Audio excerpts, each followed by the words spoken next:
The wind carried a harsh, dry whisper across the New Mexico plains, rattling the boards of the small cabin like it knew the secrets hiding inside. Jonah Mercer didn't notice. He was too busy watching the horizon, eyes narrowing against the early light. The rifle leaned against the wall, dusty but ready. He didn't know why, but he felt the pull of the day before it even began. The kind of pull that promised trouble. Then came the sound, soft, hesitant, a shift in the dirt, like a lone animal unsure if it should run or stay. Jonah froze. The door creaked. He swung it open, one hand on the rifle, the other bracing the frame. And there she was, a girl, barefoot, wrapped in nothing but a tattered blanket. Her hair matted, her skin bruised in places that made him look away for only a second. Her eyes were wide but empty, like someone who had already run from the world so many times. She'd stopped believing it would ever catch her. Jonah didn't speak. He didn't ask her name, didn't offer comfort. He pulled off his own coat and held it out. She hesitated, then accepted it, wrapping herself tightly. Her hands shook, but her voice was steady. I'm not clean, she said. Jonah just nodded. You don't need to be right now. Her name he would learn later. For now, she was simply the girl who had nowhere left to go, and he had nowhere else to send her. He motioned toward the tack room behind the cabin. Go on, get in there. I'll be right back. She obeyed, moving like a shadow, careful with each step. He poured water into a tin cup, set a kettle over the fire without a word. He didn't need to ask what had happened. He could see it etched into every line of her body, in every twitch of her hands. Some men left marks that lasted longer than the war itself, and some wounds were invisible until you touched them. Jonah Mercer had seen both. He had fought men like that during the conflict, seen them in saloons and dusty streets, men who wore boots and claimed land but couldn't touch a conscience. And now, it seemed, one of them had followed her here. The morning sun climbed high, burning the desert red, and Jonah sat on the porch, boots dusty, arms crossed. The rifle rested beside him, ready. He didn't know her name. He didn't need to. Whoever had done this would be back for her. And when they came, they would not be subtle. She hadn't been inside 10 minutes before the trouble arrived. The dogs started their low warning bark, a sound that wasn't panic. It was instinct. Jonah went out, hand on the rifle. Dust swirled around the first horse to crest the ridge, hooves kicking clouds into the rising sun. The rider slowed just enough for Jonah to see him clearly. A man built like a storm, scar across the left cheek, gun worn at the hip, eyes hard enough to cut stone. She ran, the man called out, voice carrying like gravel. Blonde, barefoot, wearing that rag. She belongs to me. Papers signed and sealed. She's my wife now. Jonah Mercer didn't move. He just filled a bucket from the well, letting the water splash slow and deliberate. A scared girl ain't property. You don't take her back. You bring her help. The man's smile was sharp. You sure you want to be the one standing in Mr. Crossley's way? Jonah's eyes locked with the stranger's. I sure ain't moving. There was a pause, the kind that presses against your chest, thick and heavy. The man didn't draw, didn't threaten further. He tipped his hat like it was a joke, then rode off, the dust swallowing him whole. Jonah stayed, watching the horizon until the trail flattened behind him. When he returned to the tack room, she was there, eyes fixed on him. Not afraid, not begging, watching, waiting. He set a crust of bread near her, then stepped back, letting the quiet settle. Over the next hours, she stayed mostly silent. Jonah worked outside, repairing a gate, hammering nails into stubborn wood, each strike deliberate. The girl watched from the corner of her eye, then, after a long pause, stepped forward. Can I help? She asked. Jonah handed her a small hammer. You know how to swing one of these? She shook her head. Well, he said, you're about to learn. The work was slow. The nails bent, wood splintered, but she tried. Each swing was a tiny victory. Each repaired board was a step away from running, from hiding, from bracing for the next blow. Jonah watched, quiet, letting her find her footing. Later, they sat beneath the porch roof. Dust rolled across the land. Chickens scratched. Sun climbed higher. She pointed toward the horizon. You think he'll come back? Jonah didn't look at her. I bet my last boot on it. She nodded, as if she had already known. Her hands were steadier now, her breathing calmer. Jonah noticed the smallest change. Her shoulders weren't curling in. Her fists weren't tight. The first hint of something other than fear. And then, as he often did, he thought about what was coming. Men like Crossley didn't forget. They didn't forgive. And they didn't miss. Jonah Mercer had faced them before. But this girl, she wasn't just a survivor. She was a reminder of why he had survived. Why he had stayed here when others had left. The next evening, dust rose on the trail. 3 horses appeared like thunderclouds on hooves. Jonah's hand went to the rifle again, steady. She stayed behind the curtain, watching, silent. Crossley dismounted, gloves in hand, 2 men flanking him, smirking. "Heard you've been hiding my wife," he said. Jonah stepped off the porch, slowly, each footfall calm. "She's not yours to hide. She's not yours to touch." The goons moved first. One rushed him, fast but reckless. Jonah pivoted, rifle stock connecting with a thud. The second drew a gun, but Jonah was quicker.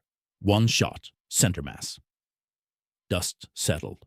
Crossley's smile fell, pale and rattled. Jonah approached. Him, voice low, steady. "You listen and listen good. You step foot on this dirt again. I won't be aiming to scare. I'll be burying you where you stand." Crossley didn't argue. He mounted his horse, tail tucked, gone. The girl stepped outside, free. For the first time, Jonah felt something shift. Something right. Days turned into weeks. Quiet returned. The girl's name, he learned, was Clara Hale. She began helping with chores, repairing fences, feeding animals. Small acts that rebuilt trust. Small acts that slowly rebuilt herself. One morning, she didn't come out for breakfast. Jonah knocked. No answer. When he opened the door, she sat on the edge of the cot, hands pressed to her stomach. Silence. Heavy, truthful. He sat beside her, said nothing. Finally, she asked, soft, "What do I do?" "You let it live," he said, looking out the window. She stared, waiting for anger or pity. None came. Jonah stood slowly. "You ain't broken. You're just beginning again. That's yours to hold. No one else's." She let go. Not loud, but enough. She leaned into him, and he held her, steady. "If your heart's racing, and you want to see what happens when Crossley returns, don't leave now. Hit that like button, subscribe, and tap the bell. You won't want to miss the next part, because the storm isn't over." The desert sun beat down on the Hale ranch like a hammer, relentless and unyielding. Clara moved quietly, carrying a bucket of water to the horses. Her hands, once trembling with fear, were steady now, but every so often her eyes flicked toward the distant horizon. Jonah noticed the subtle tension in her posture, the way she paused mid-step, ears catching even the faintest creak of a fence or the faint whistle of wind through the mesquite. Jonah leaned against the porch rail, rifle resting across his lap, eyes scanning the edges of the land. "You keep looking too far," he said, voice low. "You gotta learn to live here first, not out there." Clara didn't respond immediately. Her gaze lingered on the hills where the dirt trail vanished. She shifted the bucket and murmured, "It's just, I feel like he's out there, waiting." Jonah didn't flinch. He had felt that same dread many times before, the sort that comes when men like Crossley refuse to accept a loss. "Let him wait," he said. "We're not the ones running anymore." She didn't argue. Instead, she moved closer, her hands gripping the reins of the smallest horse. She had named it Dusty, the only thing in her life that seemed steady. Jonah watched her for a moment, noticing the care she gave it, brushing its mane, whispering softly, as if coaxing it to trust her, like she had learned to trust him. Days passed quietly. Jonah worked on fences, patched the roof of the barn, repaired gates. Clara followed his rhythm, learning quickly, her strength growing. She no longer flinched at shadows, no longer flinched when the wind rattled the cabin boards. She was reclaiming herself in small, almost invisible ways, and Jonah noticed every one of them. But peace, as Jonah knew too well, was temporary. It started with the dogs. A low, guttural warning, the kind that set the hair on the back of your neck straight. Jonah froze, listening. Dust swirled on the trail, and then he saw them. 3 riders, hooves kicking up dirt, moving fast, with the precision of men who meant business. Clara's hand found his arm instinctively, and for the first time, she didn't shy away. Her eyes, green and sharp, met his. "They're back," she whispered. Jonah didn't reply. He just moved, steady, like he always did. He handed her a small pistol, not because she needed to use it, but because she had a right to stand beside him. The riders approached with a careful confidence. Crossley at the lead. His face was red from the sun, eyes narrow, and the scar along his cheek looked crueler than ever. Behind him, the 2 muscle men flanked his horse like shadows ready to strike. "Thought you could hide her from me, Mercer," Crossley said, voice rough as gravel. "That girl belongs to me. Papers signed and sealed. You don't get to decide what's right." Jonah stepped forward, the dust sticking to his boots. "Law don't mean squat when a man's got no soul," he said evenly. "She's not yours. Not now. Not ever." Crossley smirked, but the smirk didn't reach his eyes. "You're brave, or foolish. 1 shot, Mercer, and all this property, this land, is mine. And her? She'll be yours in pieces if you fight back." Clara tightened her grip on the pistol. "You don't get to touch me," she said, voice steady but sharp. "Not ever again." Jonah glanced at her briefly, a flicker of pride hidden in his eyes. She was no longer the girl who ran barefoot across the desert. She was a survivor, and she was ready to fight for herself, even if only a little. Crossley gestured, and the muscle men advanced. One of them lunged recklessly. Jonah pivoted, striking him across the jaw with the rifle stock. The second drew his gun, but Jonah was faster. 1 shot rang out, cutting the air, and the man went down. Dust settled around the 3, thick and choking. Crossley froze, realizing the tide had turned. "You listen good," Jonah said, stepping closer, voice low but deadly. "You step foot on this land again. I won't aim to scare. I'll bury you where you stand." Crossley didn't argue. He mounted his horse, tail tucked, gone, for now. The desert seemed to exhale, the wind carrying the tension away. But Jonah knew this was just the beginning. The next morning, Clara woke before the sun. She moved quietly, checking the horses, inspecting the fences. Her hands were steady, her movements precise. Jonah appeared behind her, coffee in hand, the rifle slung over his shoulder. "You're up early?" he said, voice gentle. "Don't think the world's ready for that kind of energy." "I can't sleep," Clara admitted. "I keep seeing him. I hear him in the wind, smell him in the dust." Jonah sighed, leaning on the railing. "You survived him once. You'll survive him again. And this time, we'll make sure he doesn't get the chance to touch anyone else." Clara nodded. "I don't want to hide anymore. I don't want to run." "You won't?" Jonah said. "Not here. Not ever again." They spent the day repairing the barn, hammering, sawing, carrying beams together. For the first time, Clara felt strength in her own hands, a sense of control she hadn't known since the night Crossley had taken her. Jonah noticed the subtle shift, the confidence growing, the spark of determination lighting her eyes. As the sun dipped low, casting long shadows over the desert, Jonah and Clara sat on the porch. Dust swirled lazily, the air warm, heavy with the scent of sage and dry earth. "You think he'll try again?" Clara asked quietly. Jonah's gaze followed the horizon, lips tight. "He will. Men like him don't learn from defeat. They come back, louder, meaner. But this time, he'll find something waiting for him." Clara glanced at him, green eyes sharp. "And if he comes back while I'm with child?" Jonah's jaw tightened. "Then he'll learn what it means to face a family he tried to destroy." The realization hit her slowly, like a stone sinking in water. She turned toward him, silent for a long moment. Then her hands moved to her stomach, pressing gently. Jonah placed his hand over hers, steady, reassuring. "You're not broken," he said softly. "You're just beginning again. And that child, it won't carry his sin. Only yours. Only what you choose to give it." Tears welled in Clara's eyes, but she didn't cry out. She leaned into Jonah, letting herself feel the warmth of safety, something she hadn't known in years. For the first time, she felt like she might truly live again. But peace is a fragile thing in the desert. That night, While the moon hung low and silver over the hills, the wind carried a faint sound. Hooves, soft at first, then growing in intensity. Jonah's eyes snapped open. Clara stirred, sensing the change in the air. "They're coming," he said, low. He grabbed his rifle, checking the chamber, then handed Clara her small pistol. "Stay behind me. Remember what I taught you." The sound of hooves grew closer. The dust rose, darkening in the moonlight. 3 figures appeared, riding hard, purpose clear. Crossley led them, face twisted with rage. This wasn't a negotiation. This was war. Jonah stepped out onto the porch, rifle steady, boots planted firmly. Clara stayed close, her hands trembling just enough to remind her she was alive, not broken. The desert held its breath. The storm is about to hit.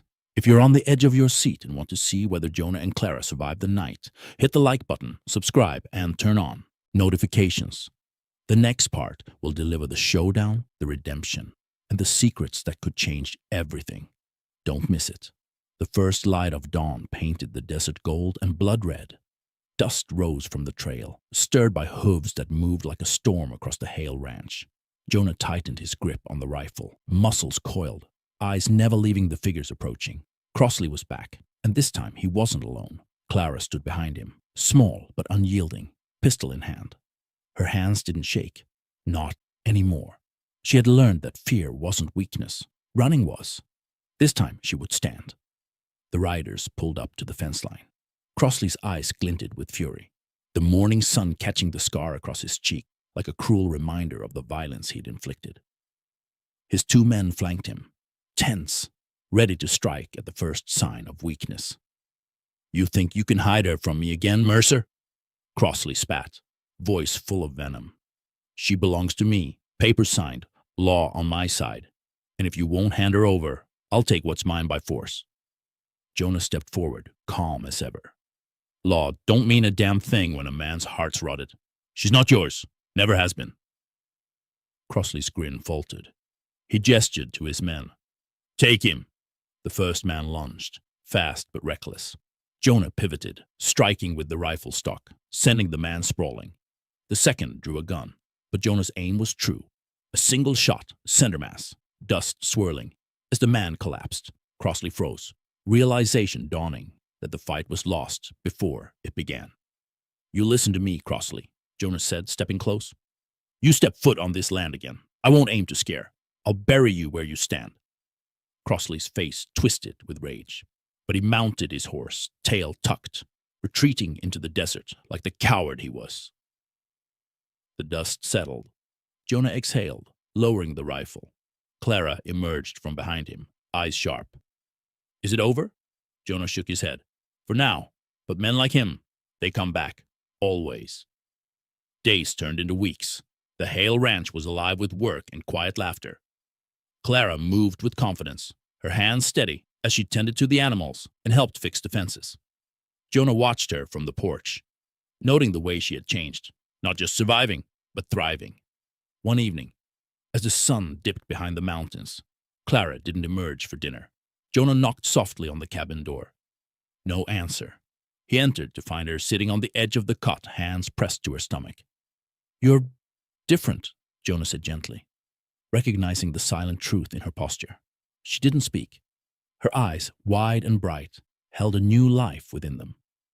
Jonah sat beside her, hands steady. "It's okay," he said softly. "You let it live. You let it grow." Tears welled in her eyes, but she didn't cry out. Instead, she leaned into Jonah, letting herself feel safety and warmth for the first time in years. He held her like something worth keeping, like a promise that the past no longer had power over them. From that day forward, Clara and Jonah built a life together. She smiled more, the light returning to her eyes. They worked side by side, tending to the land, fixing fences, caring for the animals. The past remained a shadow, but it no longer controlled them. One afternoon, Jonah carved a small wooden cross, marking the spot where they would honor those lost to men like Crossley, victims of cruelty, of injustice, of broken promises. Clara helped, tracing letters with her fingers, connecting with the memory of the life she had almost lost. Sometimes forgiveness isn't about them. Jonah said, voice low. It's about letting yourself live. Clara nodded, eyes wet but clear. And sometimes it's about protecting what's been forgotten, she added. But life isn't just quiet mornings and golden sunsets. One evening, as the wind whispered through the mesquite, Clara noticed a rider on the distant trail, dust rising like a warning. Jonah's eyes followed hers, steady, calculating. It's just one, he murmured, voice low. Could be anyone. The rider drew closer, a figure she recognized immediately, Sheriff Dalton, an old man with faded authority but sharp eyes. He dismounted, tipping his hat. Jonah Hale, he said slowly. I hear you've taken in a girl with a past. Dangerous business.